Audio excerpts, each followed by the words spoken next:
أنا متأكد أنكم سمعتم الأخبار. المحيط هو موطن لبعض من أكثر المخلوقات روعة على وجه الأرض. لنستكشف هذا العالم المائي الرائع معا. من العوالق الصغيرة التي تنجرف مع التيارات إلى الحيتان المهيبة التي تنزلق برشاقة، الحياة البحرية متنوعة بشكل مذهل. الطحالب مثل عشب البحر تنتج الأكسجين وتشكل قاعدة الشبكة الغذائية البحرية.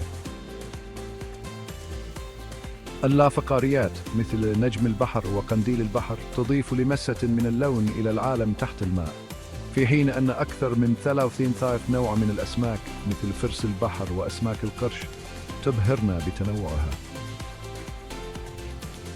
لا ننسى الثدييات البحرية والزواحف مثل الدلافين والسلاحف البحرية التي أتقنت فن الحياة في المحيط.